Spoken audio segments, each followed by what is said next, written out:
اور تیری رحمت کا دروازہ ہر ایک کے لیے کھلا ہے۔ جو بھی تیری بارگاہ میں عاجزی اور انکساری سے آتا ہے وہ تیری رحمت سے کبھی محروم و مایوس نہیں لوٹتا۔ قدرت توحید کا دریائے وحدت مومن کے دل میں موزن رہتا ہے۔ جو اللہ تعالیٰ کے قرب اور وصال کا طالب ہے اسے چاہیے کہ سب سے پہلے مرشد کامل مکمل کی طلب کرے، کیونکہ مرشد کامل مکمل دل کے خزانوں کا مالک ہوتا ہے۔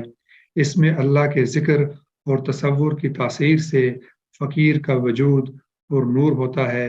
جو کوئی دل کا محرم ہوتا ہے وہ اللہ تعالیٰ کے قرب کی نعمت سے کبھی محروم نہیں رہتا۔ حضور علیہ الصلوۃ والسلام کا فرمان ہے، پہلے رفیق یعنی راستہ جاننے والا ساتھی تلاش کرو، پھر راستے پر چلو۔ جس کا مرشد نہیں اس کا دین نہیں، جس کا کوئی مرشد نہیں شیطان اس کو گھیر لیتا ہے۔ دل کیا ہے؟ 14 طبقات سے وسیع تر ہے۔ حدیث قدسی میں اللہ تعالیٰ فرماتے ہیں، نہ میں زمین میں سماتا ہوں اور نہ آسمانوں میں، لیکن بندہ مومن کے دل میں سما جاتا ہوں۔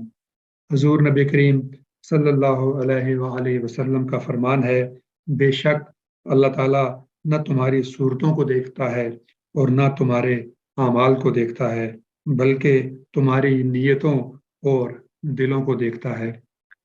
مرشد کامل کی نشانی کیا ہے؟ پلک چھپکتے ہی دو جہان سے گزار کر مقام فنا فی اللہ میں مستغرق کر دیتا ہے۔ نہ تو قصے سناتا ہے اور نہ ہی طالب مولا کو زبانی ذکر میں مشغول رکھتا ہے۔ مرشد کامل کی نشانی کیا ہے؟ اس کی ایک نگاہ دائمی عبادت سے بہتر ہے۔ مرشد کامل اکمل کی نشانی کیا ہے؟ طالب مولا کا ہاتھ پکڑتے ہی اسے امن الامان کے اس مقام پر پہنچا دیتا ہے جس کے متعلق ارشاد باری تعالیٰ ہے کہ جو اس میں داخل ہو گیا وہ امن پا گیا۔ اے مردک، کوشش کر کہ تو مرتبہ مردک سے گزر کر مرتبہ مرد حاصل کر لے۔ مرتبہ مردک کیا ہے اور مرتبہ مرد کون سا ہے؟ مرتبہ مردک یہ ہے کہ طالب ہر لمحہ اللہ کے دشمنوں یعنی نفس اور شیطان سے لڑتا رہے، اور مرتبہ مرد غازی یہ ہے کہ وہ ایک ہی وار میں غیر ما سوا اللہ کا سر قلم کر کے نفس کو خواہشات سے پاک کر لے اور اس لڑائی سے ہمیشہ کے لیے چھٹکارا پا کر استقامت اختیار کر لے، کیونکہ استقامت کرامت اور مقامت سے بہتر ہے۔ مرشد کامل کی نشانی کیا ہے؟ طالب مولا کو حضوری حق عطا کرتا ہے۔ حضوری حق کے بغیر طالبان مولا کو ذکر میں مشغول رکھنا 100 گنا اور ہزارہا نقصان کا باعث ہے، کیونکہ مرشد کامل صاحب استغراق ہے اور ذکر نام ہے دوری، ہجر اور فراق کا۔ استغراق سے مراد ذات حق تعالیٰ میں غرق ہونا ہے۔ صاحب مسمہ کا اسم کے ساتھ کیا تعلق؟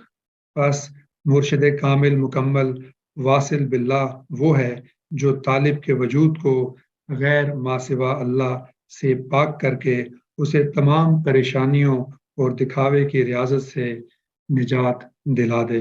ارشاد باری تعالیٰ ہے، بے شک اللہ کے نزدیک تم میں عزت والا وہ ہے جو متقی ہے۔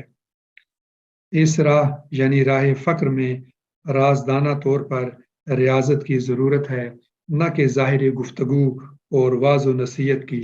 ارشاد باری تعالیٰ ہے، تم لوگوں کو نیکی کا حکم دیتے ہو مگر خود اس پر عمل نہیں کرتے، حتیٰ کہ تم کتاب کی تلاوت کرتے ہو، کیا تم عقل نہیں رکھتے؟ اے صاحب علم جہال، علم جہال سے وہ علم مراد ہے جو معرفت حق تعالیٰ عطا نہ کرے اور دنیا میں مشغول کر کے اللہ سے دور کر دے۔ اے صاحب علم جہال، مرشد کامل مکمل کی ایک نظر 1000 سال کی عبادت سے بہتر ہے۔ علم کیل و کال میں صرف سردردی ہے، صاحب نظر کی نگاہی معرفت اور وصال الہی کا اصل ذریعہ ہے۔ جب اسم و جسم یعنی ذات یک جان و یک وجود ہو گئے تو راز پنہاں ظاہر ہو گیا۔ اس مقام پر غیر ما سوا اللہ ہر شے طالب مولا پر حرام ہو جاتی ہے۔ اسم جسم میں پیوست ہو جاتا ہے اور جسم اسم میں۔ اے وجود کو اپنے وجود کو اسم اللہ میں یوں غرق کر لے جس طرح بسم اللہ میں الف گم ہوتا ہے۔ جب طالب اللہ اسم اللہ کو اپنا لباس بنا لیتا ہے تو اسم اللہ اس کی جان بن جاتا ہے اور اس کی زندگی ہو کا نشان بن جاتی ہے۔ ہو کی ذات و صفات اس طالب کی ذات و صفات بن جاتی ہیں۔ حضور صلی اللہ علیہ وآلہ وسلم کا ارشاد ہے، جس نے اپنے نفس کو پہچان لیا اس نے اپنے رب کو پہچان لیا، جس نے اپنے نفس کو فنا سے پہچانا اس نے اپنے رب کو بقا سے پہچانا۔ قدم ہر سانس کے ساتھ اور ہر سانس قدم کے ساتھ ہونا چاہیے۔ قدم سے مراد قدیم ذات الہی یعنی اللہ تعالیٰ ہے۔ خاقانی رحمۃ اللہ علیہ کو 30 سال کی تحقیق کے بعد اس بات کا علم ہوا کہ تصور اسم اللہ میں لیا گیا ایک سانس حضرت سلیمان علیہ السلام کی بادشاہی سے بہتر ہے۔ باہو رحمۃ اللہ علیہ کا جواب ہے کہ خاقانی نے غلط کہا ہے، طالب کو مقام فنا فی اللہ میں یوں غرق ہونا چاہیے کہ ایک سانس تو کیا اسے صدیاں گزر جانے کا بھی احساس نہ ہو۔ بعض فقیر ذکر اللہ میں مشغول ہو کر صاحب تاثیر، فیض نظر، روشن ضمیر اور اپنے نفس پر غالب ہو جاتے ہیں اور دنیا اور اس کی طمع اور نفس و شیطان سے فارغ تارک ہو کر رازق کی طرف رغبت اختیار کرتے ہیں۔ ایسے ذاکر فقیر ہی اللہ کے مقرب اور حبیب ہیں اور دونوں جہان میں بہترین مقام کے حامل ہیں۔ بعض فقیر صرف خلق خدا میں مشہور ہونے کے لیے ذکر اسم اللہ ذات میں مشغول ہوتے ہیں۔ وہ اپنے نفس کے غلام ہوتے ہیں جو لوگوں کو مال و دولت کی خاطر اپنے جال میں پھنساتے ہیں۔ ان دونوں اقسام کے فقیروں کی پہچان ان کے دنیاوی معاملات اور دنیا کے متعلق گفتگو سے ہو جاتی ہے۔ فقیر کامل دنیا کا ذکر حقارت سے کرتا ہے اور ایسا کرنے سے اس کا دل دنیا کی میل سے صاف ہو جاتا ہے، جبکہ طالب دنیا فقیر دنیا کا ذکر خلوص سے کرتا ہے، جس کی وجہ سے اس کے دل میں دنیا کی مزید محبت پیدا ہو جاتی ہے۔ جاہل کا لباس جہالت ہے اور جہالت شیطان کا لباس ہے۔ عالم کا لباس علم ہے اور لباس علم کلام الہی کی حکمت و دانش عطا کرتا ہے جو جہالت شیطانی سے طالب کی حفاظت کرتی ہے۔ فقیر کا لباس نور ہے جس سے معرفت کے راز اور دونوں جہانوں کی سیر نصیب ہوتی ہے۔ جاہل کا لباس یعنی جہالت قہر کا سبب ہے۔ عالم کا لباس یعنی علم مغفرت کا سبب ہے۔ عالم، جاہل اور فقیر میں فرق یہ ہے کہ جاہل عام ہے، عالم خاص ہے اور فقیر عارف باللہ خاص الخاص ہے۔ لباس جہل پہننے والا جاہل شرک، کفر، جہالت اور بدعت کی ہی بات کرتا ہے۔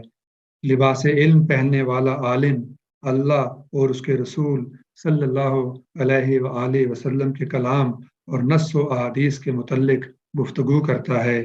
نور کا لباس پہننے والے فقیر کی ہر بات اسم اللہ، معرفت اللہ اور جمال الہی سے متعلق ہوتی ہے۔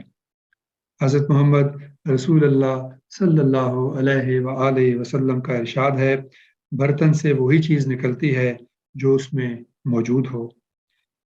اللہ تعالیٰ کا ارشاد ہے، اپنے رب کا ذکر اس قدر محویت سے کرو کہ تم خود کو بھی بھول جاؤ۔ صاحب حضور فنا فی اللہ مرشد کے لیے طالب مولا کو وحدت میں غرق کرنا اور مجلس محمدی کی حضوری سے مشرف کرنا کون سا مشکل کام ہے، بلکہ کامل مرشد کے لیے طالب کو حضوری دلوانا اسے ذکر، فکر، زہد و تقوی میں مشغول رکھنے سے زیادہ آسان کام ہے۔ مرشد طالب کا ہاتھ پکڑتا ہے اور اسے فوراً حضوری حق میں پہنچا کر حق کے سپرد کر دیتا ہے۔ جو مرشد ایسا کرنے کی طاقت نہ رکھتا ہو اسے مرشد نہیں کہا جا سکتا، بلکہ وہ راہزن ہے، اور راہزن عورت کو کہتے ہیں، اور شیطان بھی اکثر عورت کی صورت میں ظاہر ہوتا ہے۔ یہاں عورت سے مراد کم تر یا حقیر انسان ہے، نہ کہ اصل عورت مراد ہے۔ ارشاد باری تعالیٰ ہے، ان کے ہاتھوں پر اللہ کا ہاتھ ہے۔ کسی مرد مرشد کامل کا ہاتھ تھام تاکہ تو مرد بن جائے کہ مردوں کے سوا کوئی رہبری کی راہ نہیں جانتا۔ یہاں مرد سے مراد طالب مولا ہے جو ہمت کے ساتھ راہ فقر پر چلے، نہ کہ اصل مرد مراد ہے۔ لیکن شرط یہ ہے کہ مرشد کامل کی رہبری سے طالب مولا اپنی باطنی آنکھوں سے جو کچھ بھی دیکھے وہ عین ذات ہو، کیونکہ اس میں اللہ ذات ہادی ہے، اور اللہ تعالیٰ نے حضرت محمد رسول اللہ صلی اللہ علیہ وآلہ وسلم کو ہدایت کے لیے پیدا فرمایا ہے۔ حضرت محمد رسول اللہ صلی اللہ علیہ وآلہ وسلم کا فرمان ہے، بے شک شیطان میری صورت اختیار نہیں کر سکتا، جس نے مجھے دیکھا بے شک اس نے حق دیکھا۔ ارشاد باری تعالیٰ ہے، اے شیطان بے شک تو میرے بندوں پر غالب نہیں آ سکے گا۔ بس مرشد کامل مکمل قدم محمد پر ہوتا ہے، اور ناقص مرشد شیطان کی طرح ہوتا ہے۔ صاحب نظر مرشد کامل اکمل جب طالب مولا پر نگاہ کرتا ہے تو اس کے وجود میں ذکر خود بخود جاری ہو جاتا ہے، اس کا دل زندہ ہو جاتا ہے، اور اس کا نفس کمزور اور لاچار ہو جاتا ہے۔ اس کے ارد گرد کے لوگ اسے دیوانہ کہتے ہیں۔ وہ مخلوق سے بیگانہ مگر اللہ تعالیٰ سے یگانہ ہوتا ہے، اور اس کی زبان سے شوق کا یہ ترانہ جاری و ساری رہتا ہے کہ اے باہو، لوگوں میں سے جو بھی ہمیں دیکھتا ہے رد کر دیتا ہے، کیونکہ ہم نے فقر کو اختیار کیا ہے جسے عام لوگ اختیار نہیں کرتے۔ فقر کو بھی کسی کی حاجت نہیں۔